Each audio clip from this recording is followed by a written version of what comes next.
En la clase de hoy vamos a seguir hablando de operadores diferenciales. Vamos a hablar del flujo de un campo vectorial y de la divergencia del campo vectorial. Vamos a hablar de campos vectoriales y recuerdan ustedes que un campo vectorial es una función que está definida de R3 en R3. Eso quiere decir que a cada punto del espacio le asocia un vector. Entonces, vamos a hablar del concepto de flujo. ¿Qué es el flujo? Bueno, vean ustedes, ahí tenemos nuestros ejes coordenados X, Y y Z, y lo que acabamos de decir es que un campo vectorial es una función que a cada punto del espacio le asocia un vector. Entonces, ahí he dibujado un conjunto de vectores verdes en distintos puntos del espacio y una superficie anaranjada que representa una superficie esférica. Y lo que nosotros queremos calcular es el flujo de este campo vectorial verde a través de la superficie esférica que hemos dibujado ahí.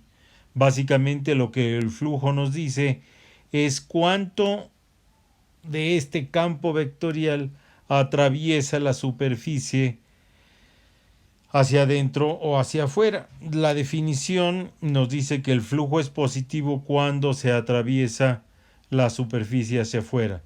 Entonces, el flujo neto que nosotros vamos a calcular es todo lo que atraviesa hacia afuera menos todo lo que atraviesa hacia adentro. Si eso nos da un número positivo, quiere decir que el flujo neto de este campo vectorial es hacia afuera de la superficie. Y si esa resta nos da un número negativo, eso nos indica que el flujo de este campo vectorial es netamente hacia adentro de la superficie. Entonces, aquí vamos a escribir la definición de flujo, y la definición de flujo, la letra que utilizamos para denotar el flujo es la letra griega phi. Y la definición que vamos a dar del flujo es la integral sobre una superficie del campo vectorial B punto de A. Vamos a especificar eso con el dibujito que tenemos ahí. Lo que está dibujado en color anaranjado es una superficie. Vamos a tomar un montón de puntos sobre esa superficie, que son los puntos anaranjados, y vamos a decir que en cada uno de esos puntos existe un valor, un vector para el campo vectorial V que hemos indicado con color verde, y vemos ahí los vectores que están asociados a cada uno de los puntos. Entonces, lo que nosotros queremos hacer es tomar el producto punto de cada uno de estos vectores con el vector que representa el área de esta pequeña área, y hacer el producto punto de ellos, y luego pues calcular la suma sobre toda el área. Si ustedes recuerdan, este pequeño pedacito es lo que vamos a decir que tiene un área de A, pero ese pequeño pedacito lo podemos representar por un vector que sea perpendicular a la superficie, cuya magnitud es de A y cuya dirección es perpendicular a la superficie. Entonces, fíjense que lo que nosotros estamos haciendo al tomar el producto punto es básicamente tomar la proyección de todos los vectores verdes en la dirección del vector que representa el pequeño elemento de área que tenemos ahí. ¿Por qué tomamos la proyección? Vamos a ver el dibujo que tenemos abajo. Imagínense que este es un tubo por el cual está circulando agua, que es lo que he representado con las flechas azules. Y tomamos tres superficies, la superficie S1, la superficie S2 y la superficie S3.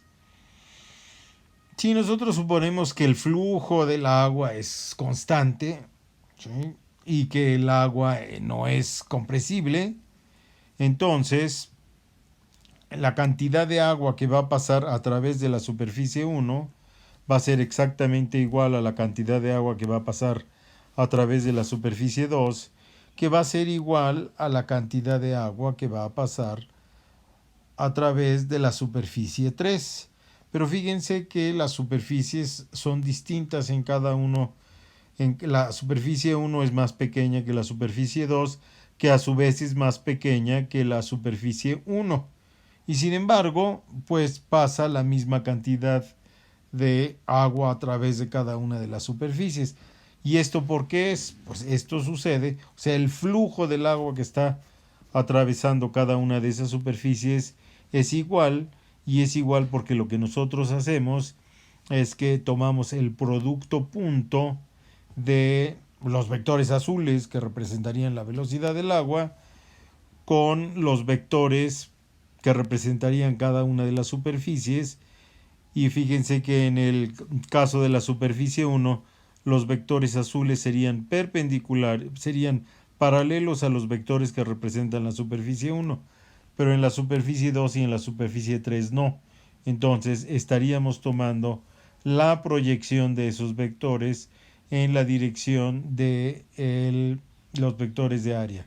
O conversamente, también lo que nosotros estaríamos haciendo es tomar la proyección del vector de área en la dirección del vector del cual estamos calculando el flujo. Bueno, entonces ya tenemos el concepto de flujo, ya lo hemos hablado aquí. Ahora vamos a hablar del concepto de divergencia. La divergencia va a ser un operador diferencial.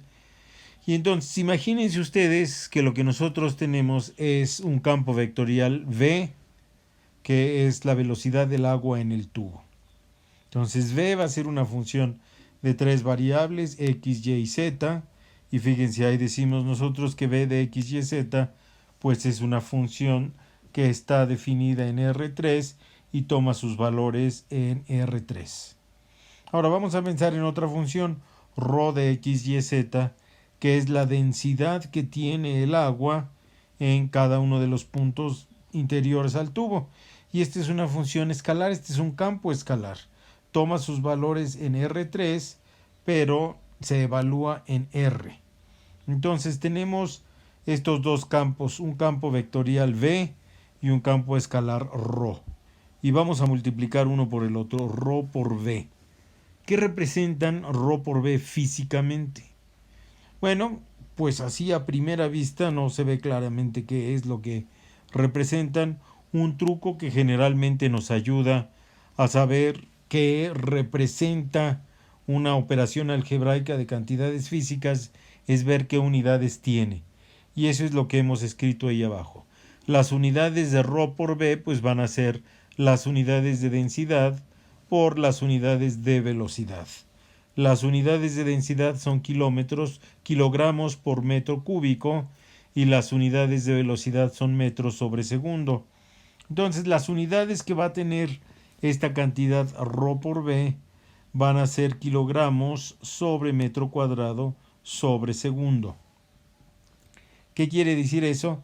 Pues eso pues nos está diciendo más o menos cuánta masa de agua pasa por unidad de tiempo y por unidad de superficie. Si nosotros calculamos el flujo del campo vectorial ρ por V, pues utilizando la definición de flujo, sería la integral de superficie de ρv punto dA. Esto es aplicando la definición que teníamos arriba. Y entonces, ¿cuáles serían las unidades de este flujo? Pues las unidades de este flujo serían las unidades de ρ por V por las unidades de área. Y entonces ven ustedes que hay metros cuadrados arriba, hay metros cuadrados abajo, y entonces nos queda que las unidades del flujo de este campo vectorial son kilogramos por segundo. O sea, el flujo de este campo vectorial, que se lo podemos asociar a un fluido ρ por V, Básicamente lo que nos está dando es la cantidad de masa de agua que pasa a través de una superficie por unidad de tiempo. Bueno, hay otras áreas de la física en donde podemos calcular el flujo, como sería en electromagnetismo. Tenemos un campo vectorial que sería E, el campo eléctrico, y podemos tomar el flujo del campo eléctrico aplicando la definición que dimos arriba, integral sobre una superficie de E punto de A. Y en nuestro curso de electromagnetismo vimos que este flujo era siempre igual a 4pi veces la carga encerrada dentro de la superficie S si si nuestras cantidades físicas estaban expresadas en el sistema CGS, o este mismo flujo es igual a Q a la carga encerrada por la superficie dividido entre epsilon 0 si expresamos nuestras cantidades en el sistema MKS o sistema internacional. Esta es la famosísima ley de Gauss. Es la ley de Gauss para el flujo del campo eléctrico, y si recuerdan ustedes, es una ley pero muy útil para calcular campos eléctricos en situaciones en donde podemos calcular el flujo fácilmente debido a la simetría que presenta el problema. Pero aquí, bueno, ya les di dos ejemplos físicos en donde se puede usar el flujo de un campo vectorial. Entonces, vamos a definir la divergencia. ¿Y qué es la divergencia? La divergencia nos da el flujo de un campo vectorial en un punto por unidad de volumen. Eso es lo que es la divergencia. Y entonces, a continuación, utilizando esta definición, nosotros vamos a obtener una manera de calcular la divergencia.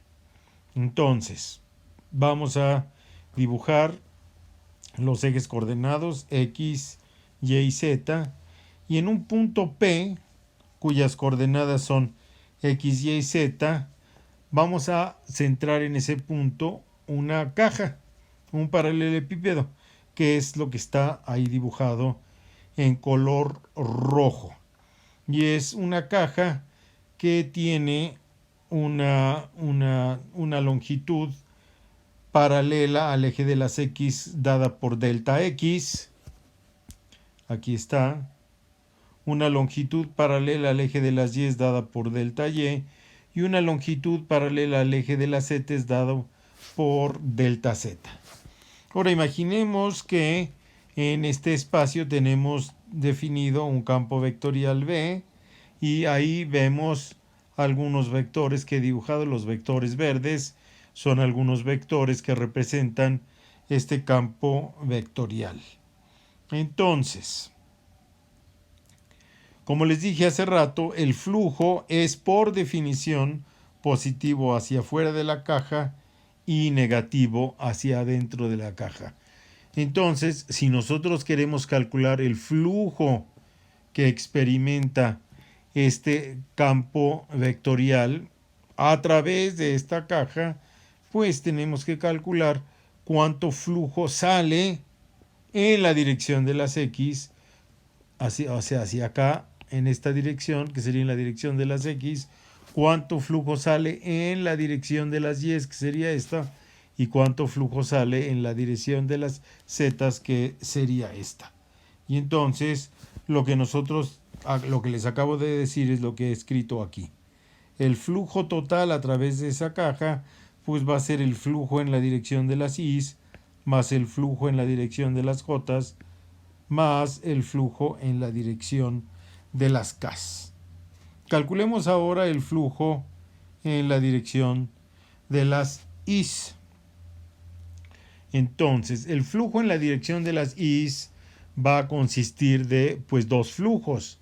El flujo a través de la superficie de atrás y el flujo a través de la superficie de adelante. Entonces, lo primero que vamos a calcular es el flujo a través de la superficie de atrás. Y lo que yo les estoy diciendo es que el flujo, si ustedes se acuerdan cuál es la fórmula del flujo integral sobre una superficie de el valor del flujo en cada uno de los puntos, punto de área y sumado todo.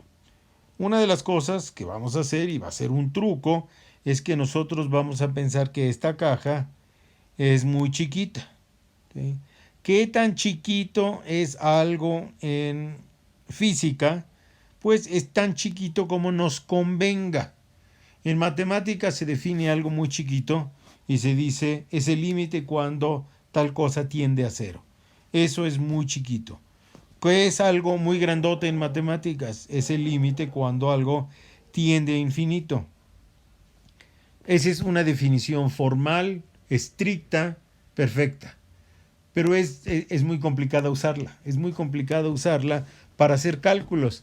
Porque a la hora que aparece la palabra límite, no es fácil hacer cálculos. Y entonces en física lo que nosotros vamos a decir es que las cosas son o grandotas o chiquitas. Y pues ¿qué tanto es grandote?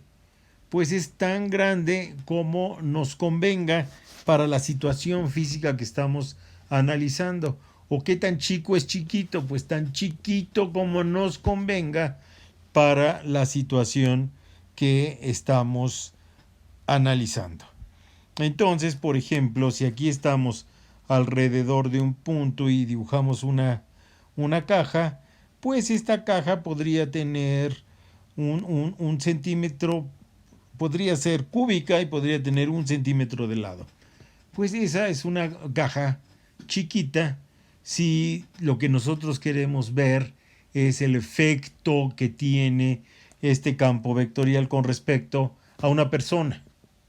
Si nosotros quisiéramos ver el efecto que tiene este campo vectorial con respecto a una hormiga, quizás la caja no sería suficientemente chica, porque pues en una caja de 1 centímetro cúbico de lado, 1 centímetro de lado, pues cabrían muchas hormigas, entonces no sería una caja chiquita. Entonces por eso les digo que lo de chiquito y grandote es tan chiquito como nos convenga o tan grandote como nos convenga, de acuerdo a la situación física que nosotros estamos estudiando.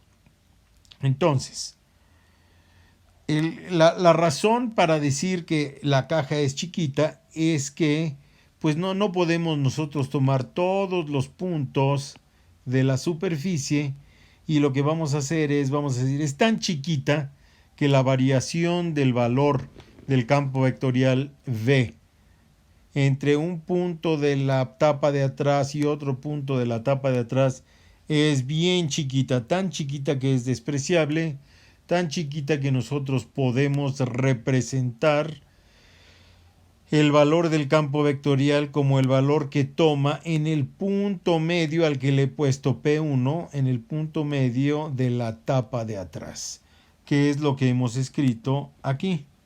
El flujo a través de la tapa de atrás es aproximadamente al valor del campo vectorial en el punto P1, punto delta A, que sería el área de la tapa de atrás.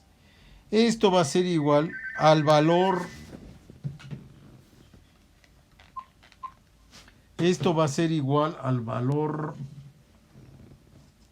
del campo vectorial en el punto P1, y si ustedes se dan cuenta, las coordenadas del punto P1 son esas de ahí.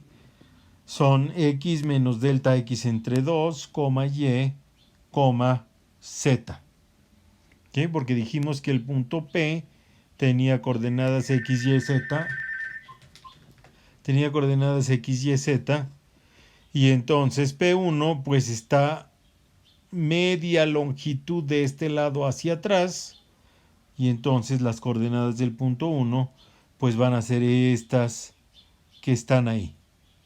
Son las coordenadas del punto P1.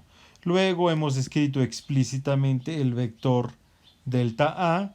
Es un vector perpendicular a la tapa de atrás que apunta hacia atrás. Entonces apunta en la dirección de las menos i's. Entonces este es el vector delta A. Este es el vector delta A y por eso tiene el signo menos i. Entonces, el flujo a través de la capa de la tapa de atrás es aproximadamente igual a menos, este menos es el menos que sale de aquí, el producto punto de este vector por el vector i. A la hora que hacemos el producto punto de ese vector por el vector i, lo único que sobrevive es la componente x de este campo vectorial. Acuérdense que ese campo vectorial va a estar dado por tres funciones, una función vx, una función vy y una función vz. Entonces nos va a quedar, lo único que va a sobrevivir es la componente x de ese vector y esa componente x va a estar evaluada en estas coordenadas. X menos delta x entre 2, y, z y multiplicado por la magnitud del área de la tapa de atrás. Bueno, ahí tenemos el flujo a través de la tapa de atrás. Ahora, el flujo a través de la tapa de adelante, pues lo vamos a hacer exactamente de la misma manera.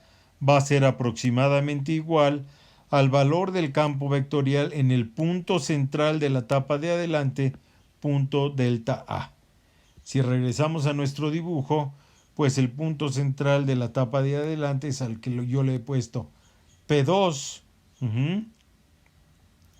Y entonces, pues lo único que tenemos que ver ahora, cuáles son las coordenadas del punto P2. Y no es nada difícil darse cuenta que las coordenadas del punto P2 son estas. Fíjense que el punto P1 estaba más hacia atrás que el punto P, por eso teníamos que restarle un poquito de distancia en la dirección de las X, y el punto P2 está un poquito más adelante que el punto P, por eso le tenemos que sumar un poquito en la dirección de las X. Y esto va a ser punto delta AI. El vector que representa el área de la tapa de adelante apunta en la dirección positiva del eje de las X. Y entonces, al igual que hicimos hace rato, pues a la hora que hacemos el producto punto del vector v por i, lo único que sobrevive es la componente x del campo vectorial, y entonces tenemos que el flujo de este campo vectorial a través de la tapa de adelante va a estar dado aproximadamente por esta expresión que está ahí escrita. Entonces, el flujo total en la dirección de las X, va a ser aproximadamente igual a la suma del flujo a través de la tapa de atrás más el flujo a través de la tapa de adelante.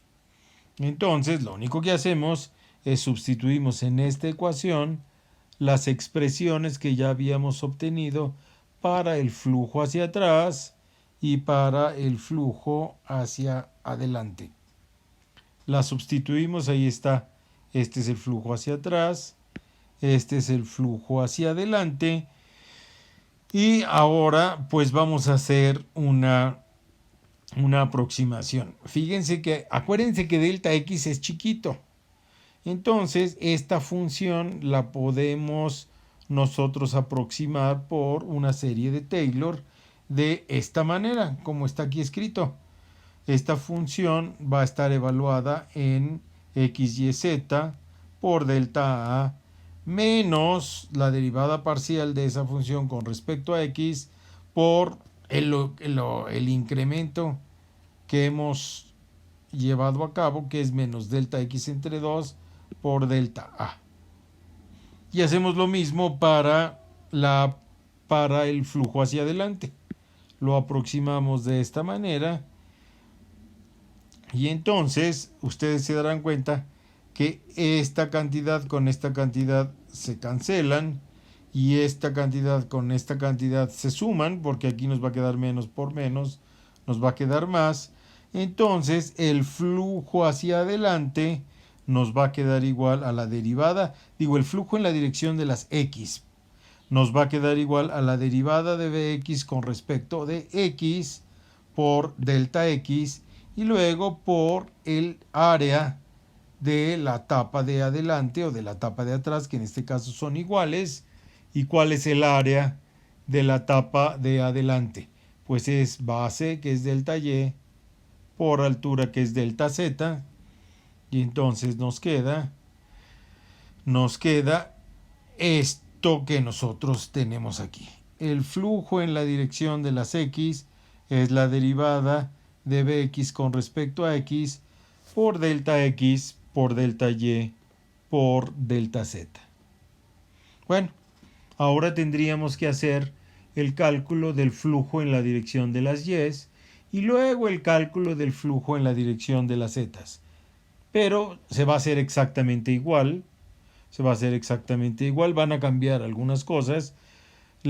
Cuando hagamos el flujo en la dirección de las el término que va a sobrevivir no va a ser Bx, sino va a ser By. Y el incremento no va a ser en las X, sino va a ser en las y similarmente en Z. Entonces, yo les recomiendo que ustedes lo hagan, pero yo creo que me pueden creer que el flujo en la dirección de las nos va a salir esto, y el flujo en la dirección de las Z nos va a salir esto de acá. Por lo tanto, el flujo total es la suma de estos tres que están aquí, y el flujo total nos va a dar que el flujo total es este paréntesis multiplicado por delta x, delta y, delta z. Ahora, el volumen de la caja pues es precisamente delta x, delta y, delta z. Y nosotros habíamos dicho que la divergencia era el flujo total dividido por el volumen, era el flujo por unidad de volumen. Entonces lo que hacemos es dividimos esto por el volumen y lo que nos queda es esta expresión de aquí. Esa expresión de ahí es lo que se llama la divergencia del campo vectorial B. Y ahí tenemos nosotros, esta es la manera en que lo vamos a escribir utilizando el operador nabla, ¿sí? Triangulito volteado punto B es igual a la derivada parcial de Bx con respecto a x más la derivada parcial de By con respecto de y más la derivada parcial de Bz con respecto de z. Esto que está aquí es lo que se llama el operador divergencia. ¿Y qué nos da físicamente el operador divergencia? El operador divergencia lo que nos da es el flujo de un campo vectorial en un punto por unidad de volumen. Claro, esta manera de calcular la divergencia de un campo vectorial es la manera en que lo hacemos en coordenadas cartesianas. Si quisiéramos nosotros hacer este operador diferencial en otro tipo de coordenadas, bueno, pues tendríamos que hacer otros cálculos que los vamos a hacer un poco más adelante. Perfecto. Bueno, vamos a regresar a lo que nosotros habíamos dicho que era el flujo. El flujo es la integral de superficie de punto de A. Ese es el flujo. Si nosotros le sacamos la diferencial a esto, pues nos queda que la diferencial del flujo es igual a la divergencia de F por dB. Bueno, pero no le sacamos la diferencial realmente. No le sacamos la diferencial a esta ecuación.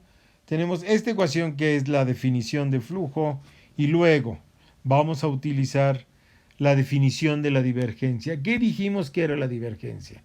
La divergencia es el flujo por unidad de volumen. Entonces, si multiplicamos el flujo por unidad de volumen por el volumen, ¿sí?, nos va a dar, si el volumen es chiquito, pues nos va a dar un flujo chiquito. Ajá. Aquí, en este caso, lo que estamos usando es el significado que tiene la divergencia La divergencia es el flujo por unidad de volumen. Entonces, flujo por unidad de volumen por un volumen chiquito nos da un flujo chiquito. Podemos integrar eso y entonces nos queda que el flujo es igual a la integral de volumen de la divergencia de B. Pero fíjense, esto es flujo y esto es flujo, por lo tanto esas dos cosas tienen que ser iguales. La integral de superficie de f punto de A tiene que ser igual a la integral de volumen de la divergencia de f por dB. Esto es algo muy famoso que ustedes debieron haber visto en sus clases de cálculo, que se llama el teorema de Gauss. Una cosa que es muy importante que nosotros mantengamos en mente es que la superficie sobre la cual nosotros integramos del lado izquierdo y el volumen sobre el cual integramos del lado derecho están íntimamente relacionadas. Esta superficie encierra a este volumen. Este volumen está encerrado por esta superficie. Esto que hemos hecho aquí no es una demostración del teorema de Gauss, es simplemente una manera plausible de ver que el teorema de Gauss es cierto utilizando la interpretación física que nosotros tenemos de la divergencia. Eso nos permitió obtener esta relación entre dos integrales, que es lo que nosotros llamamos el teorema de Gauss. Bueno, pues muy bien. En esta clase hablamos básicamente de dos cosas. Del flujo que es la cantidad de un campo vectorial que atraviesa a una superficie, y del operador diferencial divergencia, que es algo que le podemos aplicar a un campo vectorial, y el significado que tiene este operador diferencial de divergencia es que nos da el flujo por unidad de volumen. Y utilizando esa definición, pues encontramos esta relación que está aquí, que es lo que se llama el teorema de Gauss. Muy bien, pues nos vemos la clase próxima.